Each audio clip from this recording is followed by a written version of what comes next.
And just like that, we got the arts going. Hey folks, this is Shane. Thanks for taking the time to watch this video. Today we're going to go over one of my favorite features of the VX-6, arts. A way to set up your radio so that you will know at a glance if you're in range of other people in your group. It's a pretty cool feature that a lot of people don't know about on Yaesu radios. So let's take a look at it. Here's one of my VX-6s on the shoulder of my backpack, and the other one's sitting in the truck on. They're both in arts mode and tuned to the same frequency. So you get this display that shows you whether you're in or out of range of each other. Kind of handy, so I can tell I'm within radio range of somebody without having to call out to them. So very convenient. This feature, ARTS, is an acronym. It's Automatic Radio Transponder System or something like that. I'll put the right thing right down there.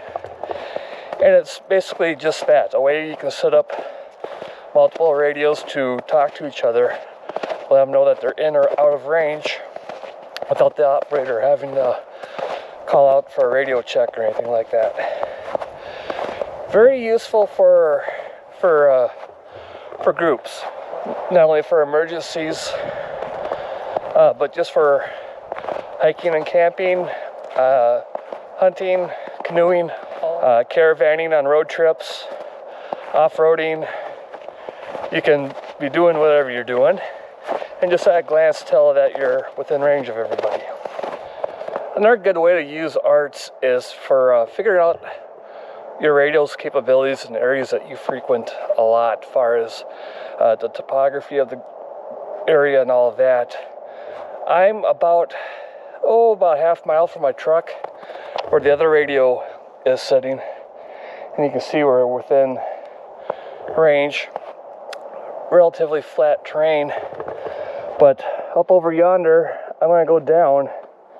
You probably don't get the full aspect of it, but I'm going to go down into this river ravine that's fairly steep. So I'm kind of expecting to not be in range of the other radio once I get below this ridge here. I'm thinking it's going to be blocking the signal, but we'll find out for sure, won't we?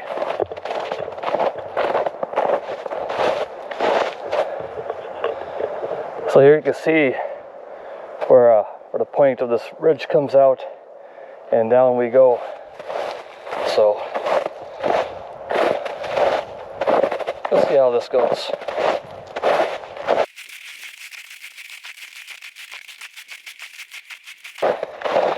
Now keep in mind, you may not know the exact moment you get out of range of another radio.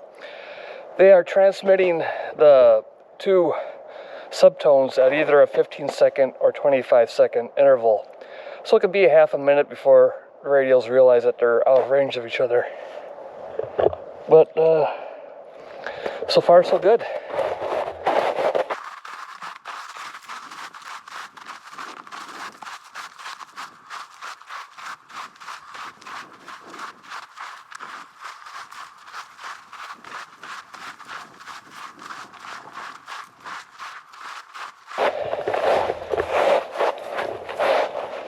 So, you can probably see I'm down quite a ways, about halfway down into this ravine, and we're still in range. So, yay for that.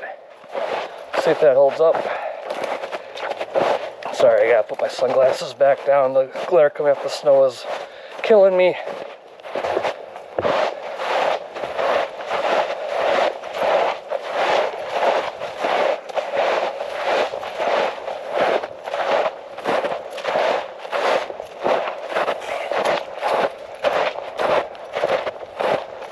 Well, I'm pleasantly surprised.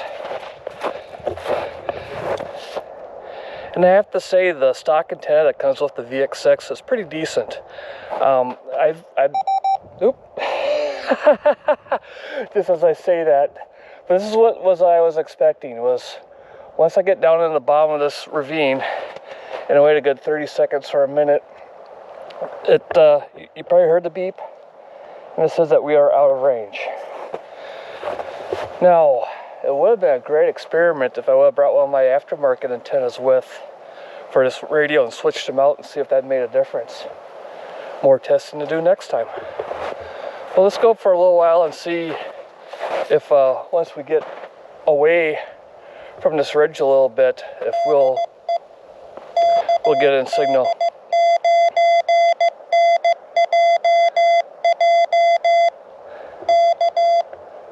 Now what that is since we're transmitting, even though it's a sub-audible tone, we are transmitting, so every 10 minutes this thing will identify using Morse code with I got set up with my call sign, so that way you're within the rules.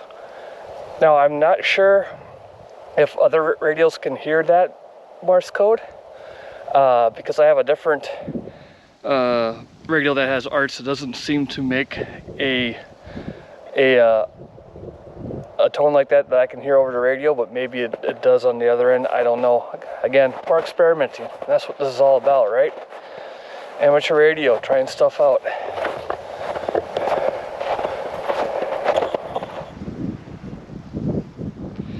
Now I'm not even 50 yards from where I just last talked to you. And as you can see, we're back in range of the other radio that's sitting in my Jeep in the parking area. Oh, a little over 1.5 miles away and up that hill. So apparently we were out of the shadow of that ridge, so to speak, and back in line of sight of the radios. So I'm sure some of you are thinking by now that if the radio tells you that you're in range, that's awesome. But really, in the grand scheme of things, what good does it do to let you know that you're out of range? Because now you're out of range, you're out of contact. And that's an excellent point.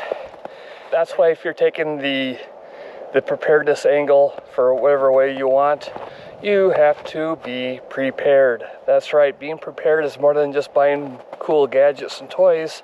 It's figuring out how to use them and scenarios and planning and all that kind of stuff. So let's say I have a group of hikers and we're going out and we got a base camp set up. I'm going to go out to collect firewood or water or what have you. Our probably standard plan would be, hey, if Shane wanders out and gets out of range, he should stop, turn around, and get back to where he's in range and check in.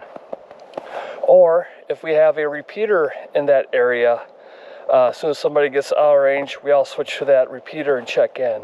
Or a host of other things. The point I'm trying to make is having all this cool gear and everything that you see is great, but you gotta have the practical knowledge and the practice and a plan to use it. That's really what being prepared is all about. It's not accumulating a bunch of toys. It's accumulating the right tools. That can be toys too, no doubt about it. These are fun, but more importantly, using them and knowing how to use them. So, all right, let me get off the prepper soapbox here, get off the hike. Now it's at this point in the video where I'm not sure if I mentioned how ARTS works or not. So I'm going to do it now just to make sure and get the camera out of the sunlight. The way it works is pretty simple. You set your radios, 2 or more, onto the same simplex frequency. It has to be on simplex and they all have to be on the same frequency for this to work. You'll see in a minute. Then you set the radios up into the ARTS mode, which will transmit and listen for 2 sub-audible tones, similar to what you use for opening up repeaters. So when your radio that's set up for those 2 tones hears an R tone, it'll beep and say you're in range. If it doesn't hear those tones, it will beep and say out of range, and it'll stay in those 2 configurations until they receive a signal or don't receive a signal. That'll change that. So these things will transmit these tones at a setting of either 15 or 25 seconds, at least with the VX-6. Other radios from Yaesu may vary. All right, we're on the back end of the hike, and I'm still in range. We're about, I don't know, between 1.5 miles from the vehicle as the crow flies. As you've seen throughout the video, it came in and out of coverage a couple of times, but about what you expected by being outside. One thing I noticed is that beeping of the Morse code, I think it's just on this radio for me, the person with the radio, to know that it is giving out the my call sign or identifying itself. I'm sure it's identifying itself on a sub-audible tone or something. And the reason why I say that, and I know I may be wrong, imagine that, but why I say that is because I didn't hear the tone, the Morse code beeps from the other radio. It's only this one. They're turned on a few minutes apart, so within a few minutes of hearing this one, I should have heard the other one. And also, like I said, I have another radio, a different model that has arts on it, and I haven't heard that make an audible beep when it's identifying. So again, I may be wrong. I am quite often, but that's my observation at this point. Now, I'm kind of disappointed that this feature is not on all Yaesu radios. Some of them have a pager feature that uses 2 tones as well, and you think it'd be a no-brainer to make it do both the pager feature and the arts. I would really like to see it on a mobile, because that would really pair well with a couple of handhelds. If you had, like again, if you're out camping or doing a search and rescue or whatever, where you have base camp with the mobile and people out doing stuff, hiking around, gathering firewood or whatever, could have the handhelds. Alright, that's a quick overview of Yaesu's arts and some of the useful applications of it, and a little demonstration as well. Again, it's built as an emergency use type feature on some of their handhelds, but if you spend a lot of time outdoors in groups, it can be very practical for a host of reasons. So with that, I'll sign off. Hope you found this video informative, or at least entertaining. I'll catch you on the next one.